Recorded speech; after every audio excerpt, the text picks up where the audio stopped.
Okay, so I got my pants, and I'm going to go in here to panels here. I'm just going to do layouts. Two panes side by side so you can see what I'm doing. Or hopefully see what I'm doing. I'm just going to go and, here, let's hit 4 in here. And I'm going to go from polygons over into animation. I'm going to go to skeleton, joint tool. And I'm just going to reset the tool. I don't think I've done anything crazy in here. Okay.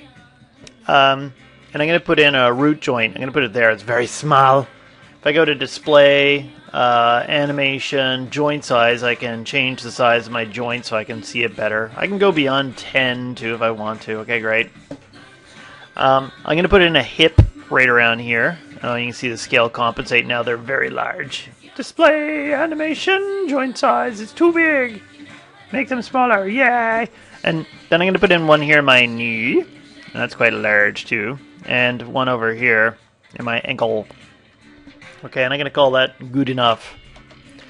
Okay, and if I look at this from, say, the front view, whoop, whoop, whoop, there, and let's just hit 4.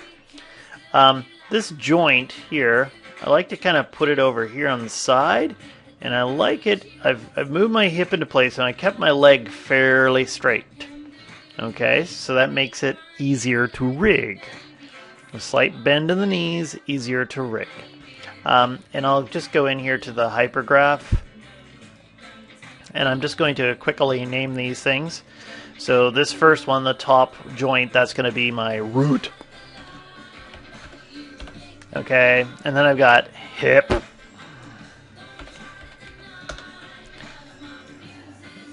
Knee. The knights who say knee. And I'll go in here to the ankle. Okay. Fairly simple little bone chain. And I also might identify these as the left side. So if I go here to modify, prefix hierarchy names, I can put in like capital L underscore, boop, L hip, L knee, L ankle. And then if I keep L hip selected, if I go over here to skeleton, I look at mirror joint, and I've modeled on the x-axis down here. I can see that. Mirror across YZ.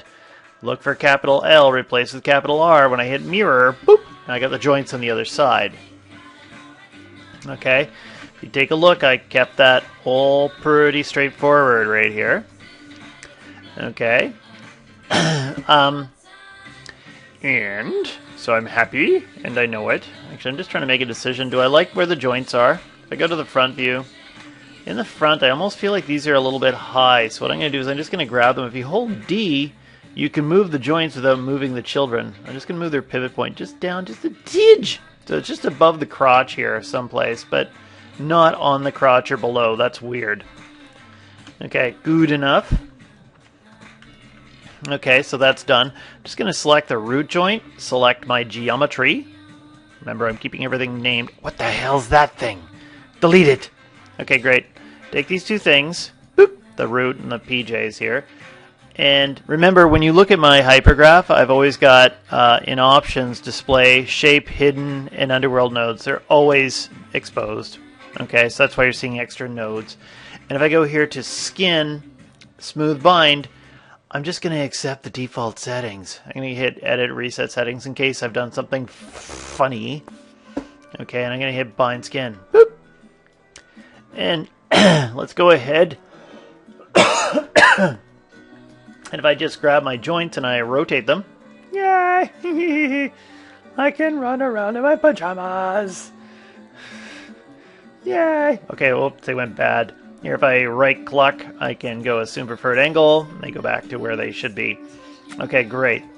So these seem to work, the joints, and they're maybe a bit doughy, right? I might decide I could go in and change how the influence works. Like, notice when I do this, my geometry here on this side stretches. I don't like that.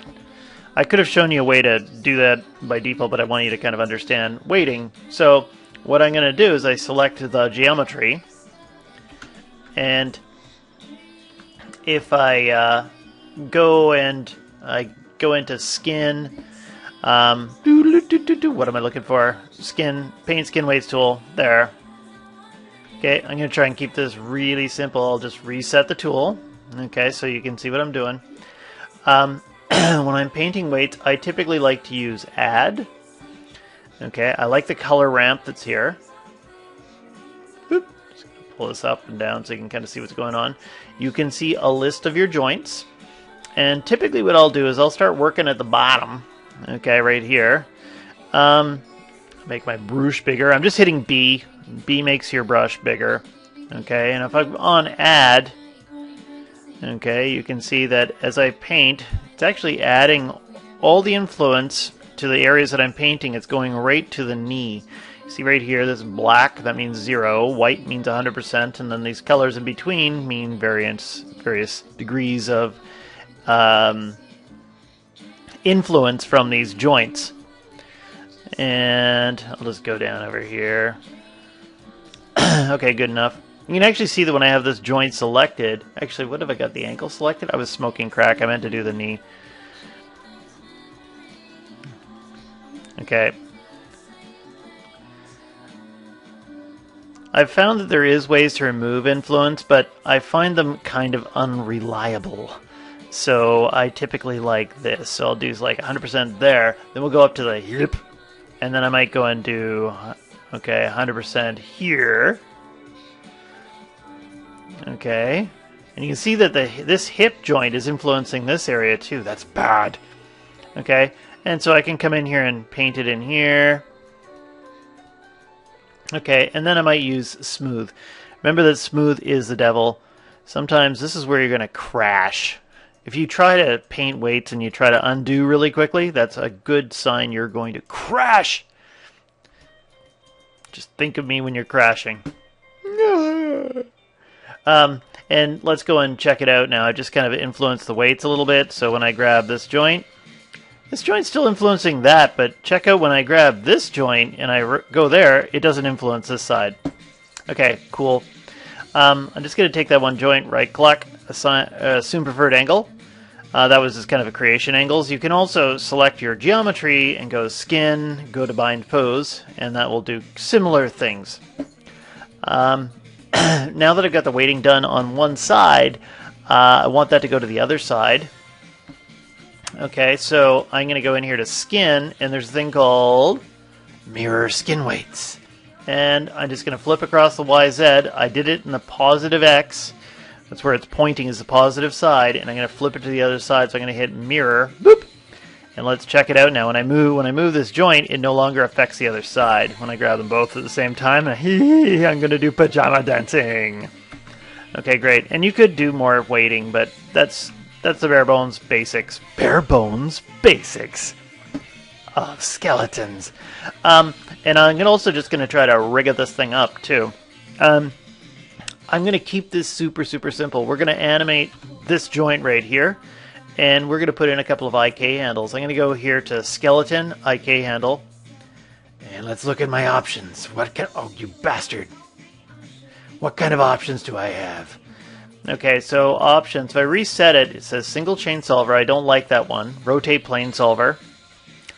And sticky. I find these things, the only thing that's different between them is the control over where the knee is pointing. And I don't understand why this even exists anymore. I always use rotate plane solver. Anyway, if I go in and I click on this joint, I click on that joint, boom, I got an IK handle. Yay! And I'm just going to do that again. Boop. And click on this one, click on this one. Come on! There. And so now I got two IK handles. When I grab the root joint, they stick on the ground because they are sticky. And some fool went and changed some of the settings on this thing so that when you're animating, you will see something funny come up, but they're supposed to stick on the ground. But whatever. We'll call that good. So there's the root. And I've got the IK handles down here. If I go into my hypergraph, remember you can use your outliner too if you want to. Sometimes I feel like a bully trying to make everyone use the hypergraph. And this one here, we'll just call that left foot. Actually, there's no real foot there, but you know what I mean. And then this one here will be right foot. Okay, good enough. And we should be able to animate with this stuff. What are we at? Not even 10 minutes. Maybe I'll try and animate in this video too, and then we'll just do one more of lighting. If I want to animate this thing, okay, so I've got 200 frames here. That's too much. Let's go to 25. Boop! 25 frames. That's all I need. What I might do right away is establish my bounce. So, you see, there's that thing again. Where the hell? The IK handles are here. Then suddenly, what the hell was that? If I just grab it in one axis? That was weird. It wasn't sticking, and I've noticed this recently. Anyway, well, let's hope this works. For the first frame, let's just go down a little bit, and I'll hit S and keyframe it. I'm also going to put a keyframe at 13, and I'm going to put a keyframe at 25. And when I press play, nothing happens for no reason at all, because we actually really haven't done any animation. Your high spot, I'm going to call the high spot 7, and I'll pull that up. And there's that thing again, it's moving the frickin' legs up. Okay, whatever. S. And I'll go to 19, and I'll move it up as well. S. Okay. This is really freaking annoying. Here, I'll just do something at frame 1. If I just go in and I set a keyframe on these, I can just concentrate on this, because I find it distracting when the legs are moving up and down. There we go. Okay. Typically what I'll do is when I move this upper body up here, it's straightened too much, and that's why I was getting annoyed, because I couldn't actually tell how far I was going. I want to go up to just before the legs pop. S. And 19, the legs have popped. Okay, the knees have gone totally straight. They can't go anymore, so you just before it pops, right there. S. And now when I press play, because when it pops, you're kind of out of control. And that's when I start saying if it works when you're popping your IKs, that's punk rock animation. Okay? But here we got this going. We're happy, and we know it. The next thing I do, I'm going to grab the feet. And here on frame 1, I'm going to pull them forward. And again, just before it pops, and I'll hit S. Make sure that the last frame is identical. And frame 13, we're going to put that to the other side. S. And when I press play, you get this. Okay. Just going back and forth. Okay, great. And I might go to frame 19, and I'll pull my feet up in the air, and I'll hit S. And so now you're getting this. Okay. Now, here comes magic time. What do we got? 12 minutes? Okay, cool. I'm flying through this.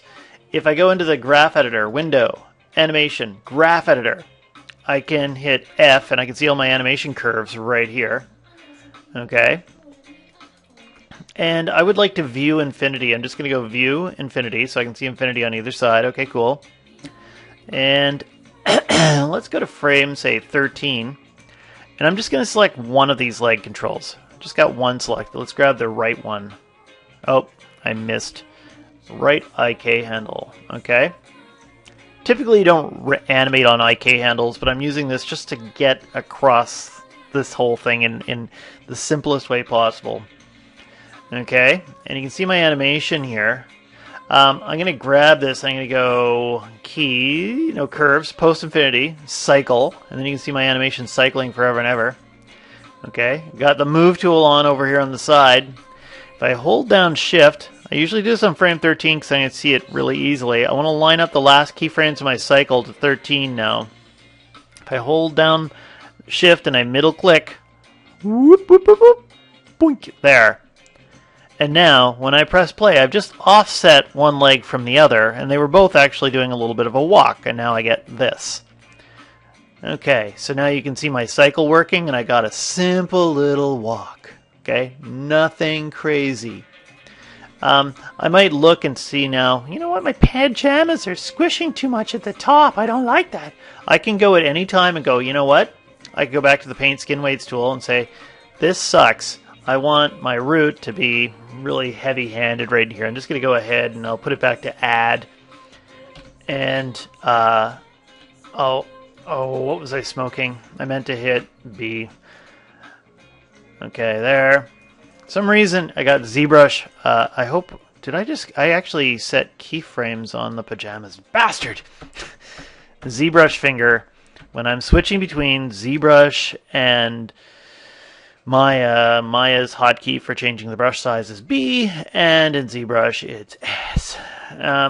Anyway, there, I just did this, and I made this a bit more rigid here at the top.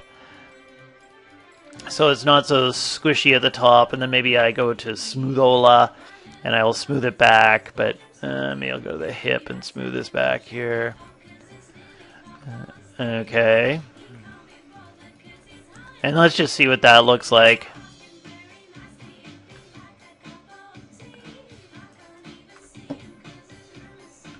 Oh, and then I smoke crack again. Root, I don't know why the root decided to do that, but if I hit add,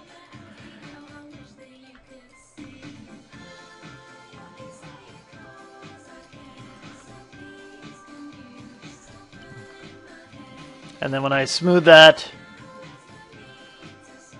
okay, I usually flick between these two things, and also remember to save. I'm playing cards with the devil right now. And right here, so we got those all done. Boop. And I could paint weights for the rest of the top if I wanted to. Maybe something you'll encounter right here. 60 minutes. Crap. Okay. You would probably like to get back to your bind pose. If you go here and you hit modify, you can... what am I doing? Modify, evaluate nodes, ignore all. This ignores your IK handles. Then you can take your joint, go to skin, go to bind pose, grab this, and you can go to skeleton. And you can mirror your weights again, or not, skin, mirror weights, boop. And then you want to get back your animation, everything like that. You go back to modify, evaluate nodes, evaluate all, and when you press play, you'll see that now the weighting's on the top and the bottom. And I did something really weird here, and it seems like there's a strange fly. I might have to go in and just paint the weights on that again. But there's the bare bones basics, and I'm going to stop right here.